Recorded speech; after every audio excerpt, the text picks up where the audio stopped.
네, 정치 속풀이 시작하겠습니다. 화요일에 정치 속풀이 함께해 주시는 세 분 모셨습니다. 이 시간이 제일 두근거리는데 소개를 잘 해보겠습니다.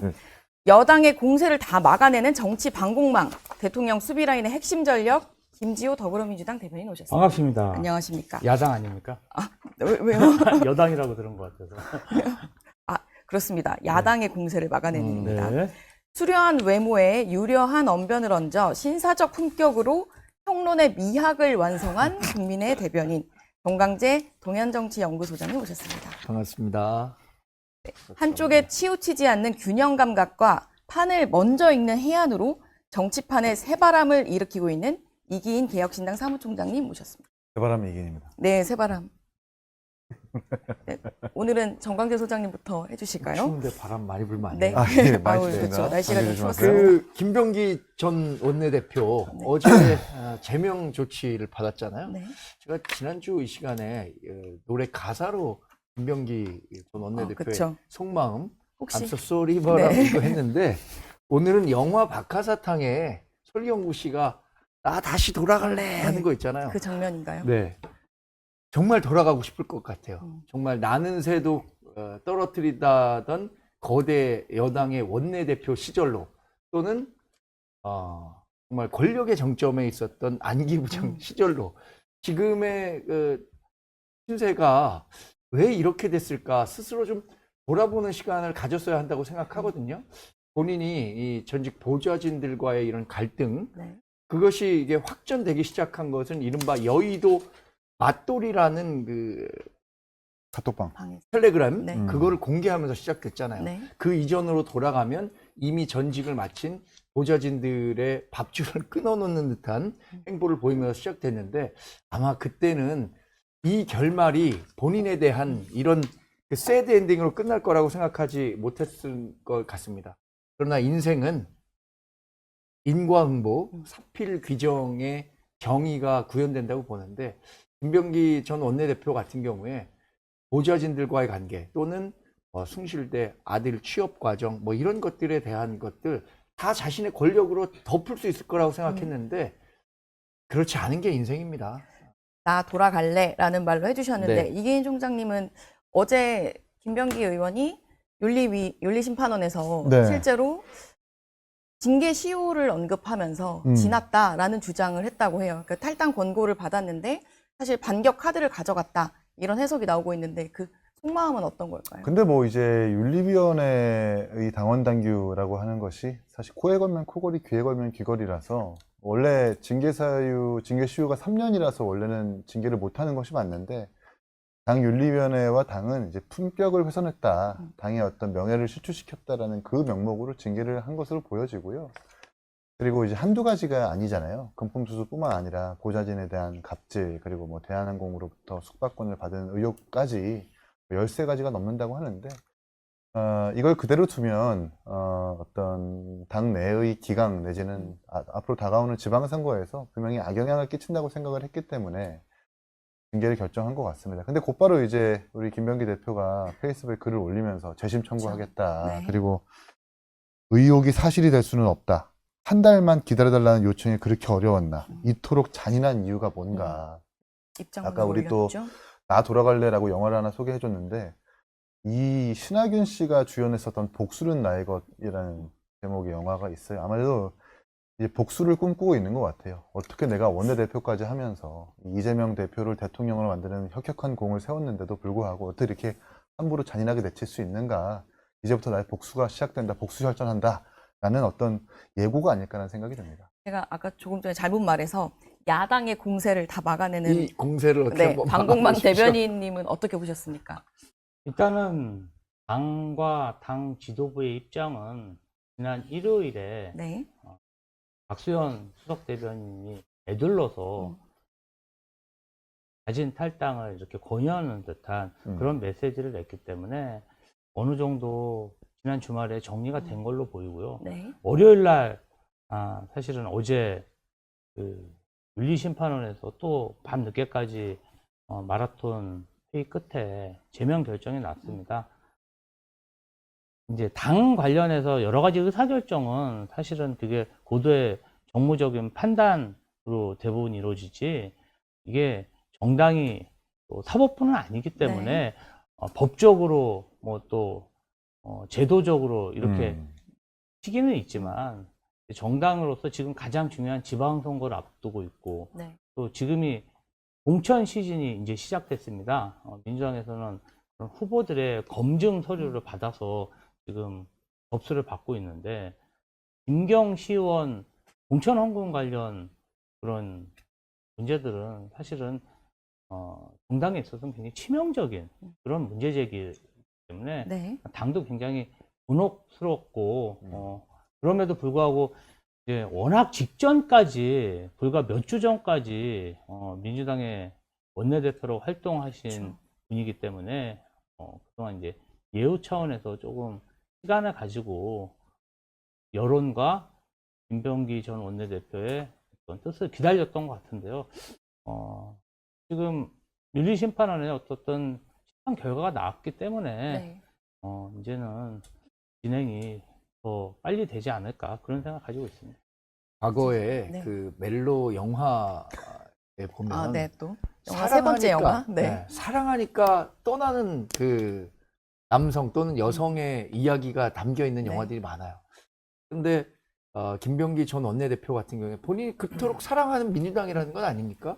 박지원 의원이 눈물을 그렇죠. 머금고 빨리 제명이라도 해야 된다라고 얘기한 부분에 대해서 전 원내대표로서 좀 그런 책임감 같은 거를 느꼈어야 한다고 생각하거든요. 저는 이 정도쯤 얘기했었으면은 그 김병기 전 원내대표가 나가서 내가 무고하다 소명하겠다라고 할 것이 아니라 책임지고 탈당해서 민주당의 부담을 덜어주겠다라는 책임 있는 정치인의 모습을 보이는 게 지금 조금이라도 남아있는 민주당 지지자들, 그러니까 김병기 원내대표한 지지자들의 마음을 살 수 있는 일이었다고 보는데 지금 이렇게 질척대는 모습 보이면 누가 김병기 전 원내대표를 끝까지 옹호할 수 있겠습니까? 상당히 좀 정치적으로 자꾸만 악수를 두고 있는 것 같아서 과거 뭐 윤석열 전 대통령이나 박근혜 전 대통령도 탄핵 과정에서 선택지가 있었을 때 자꾸만 악수를 둬갖고 결국 탄핵까지 가고 그렇게 됐었는데 김병기 전 원내대표도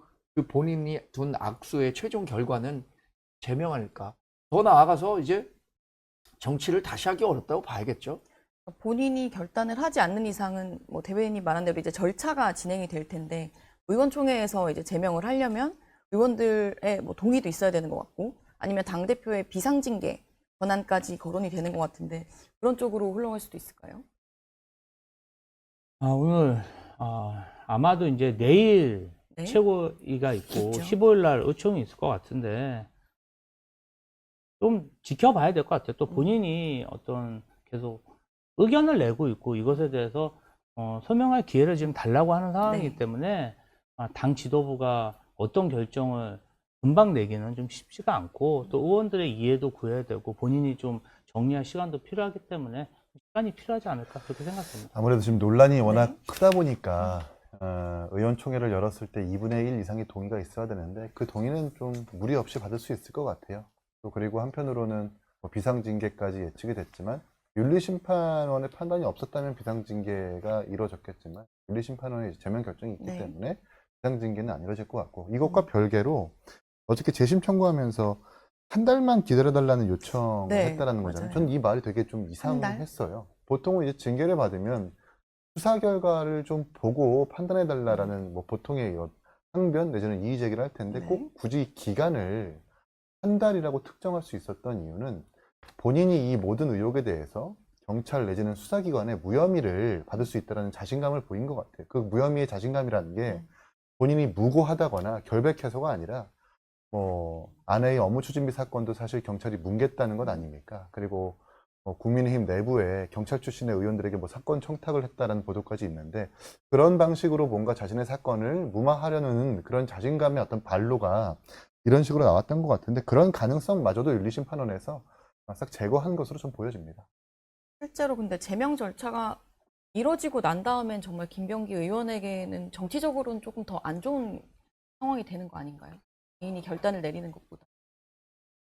근데 이제 지금 상황은 본인이 탈당을 해도 앞으로 징계 과정에서 탈당을 했기 때문에 네. 제명에 준하는 그러한 아, 당에서 정상. 위치해 있고요. 제명을 당해도 뭐 똑같습니다. 그래서 탈당하나 제명하나 당내에 있어서의 처분은 거의 비슷하다고 보시면 될 것 같습니다.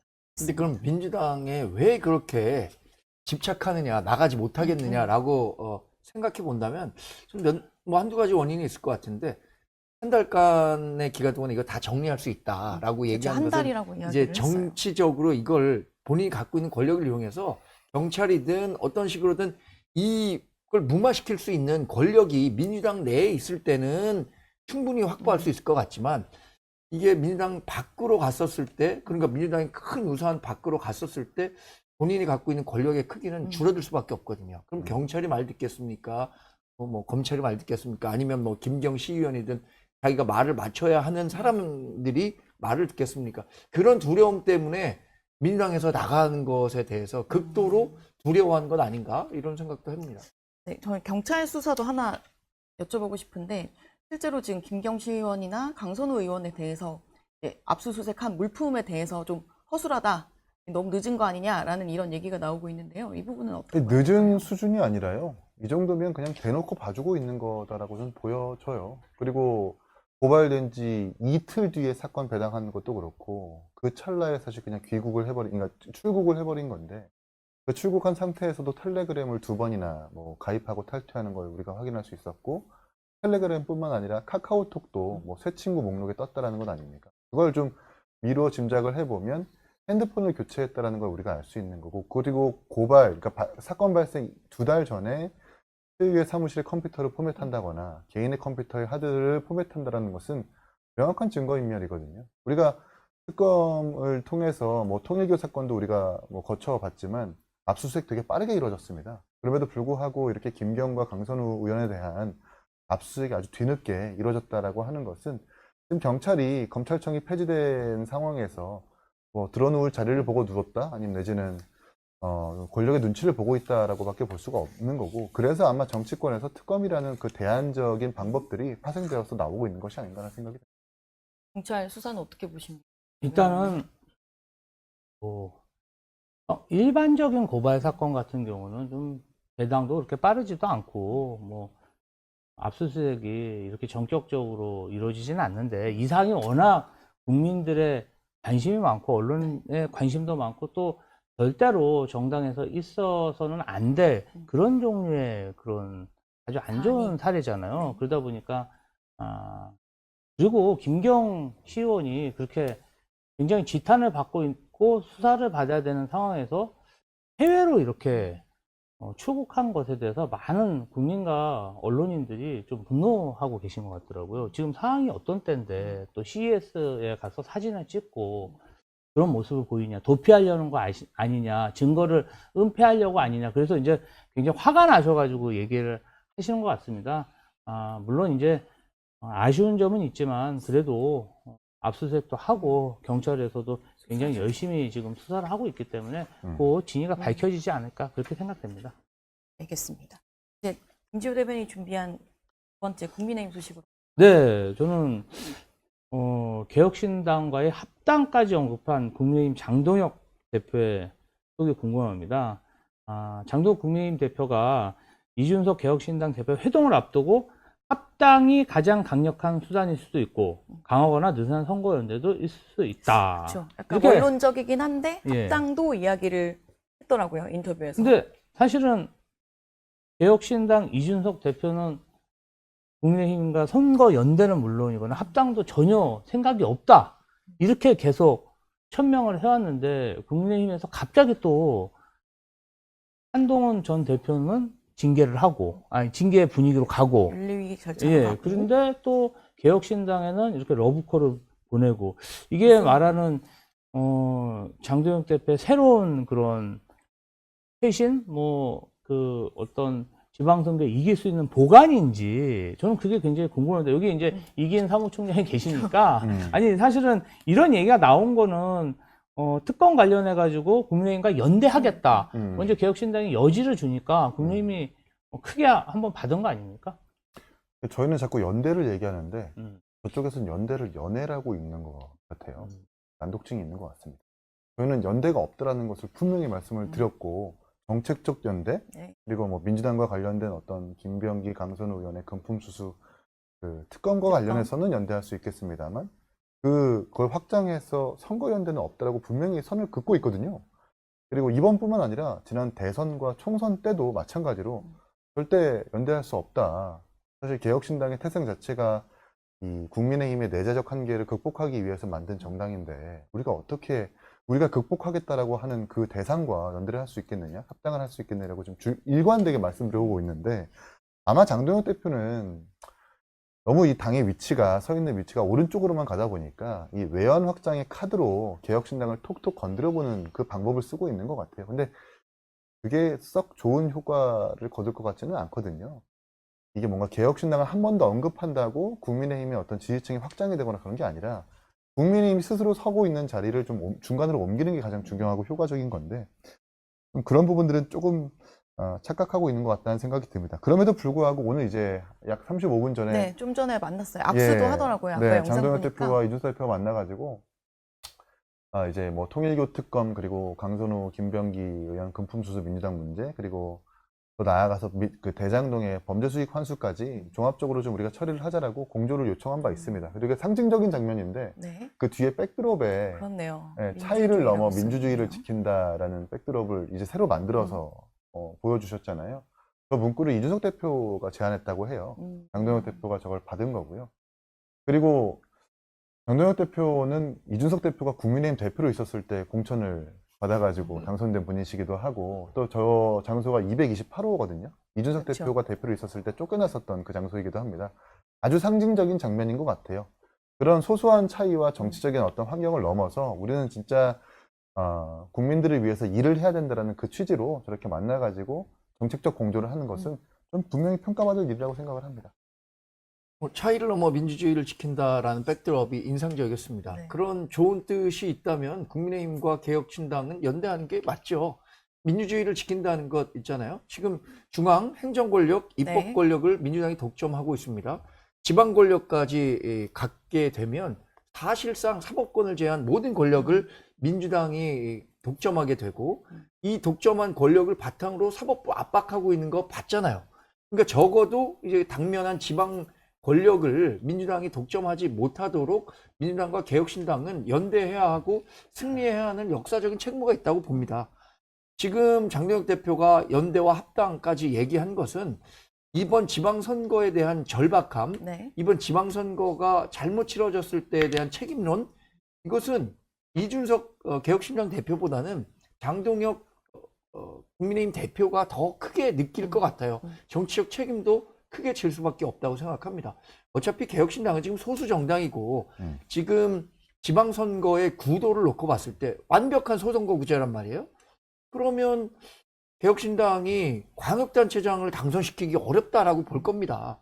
일부 지방단체, 기초의원들 몇 명 당선시킬 가능성도 있겠지만 만약에 이 광역단체 선거에서 국민의힘이 패배했을 경우에 입는 정치적 상처는 장동혁 대표가 더 클 수밖에 없기 때문에 적극적으로 손을 내밀어야 하는 사람도 장동혁 대표예요. 네. 그럼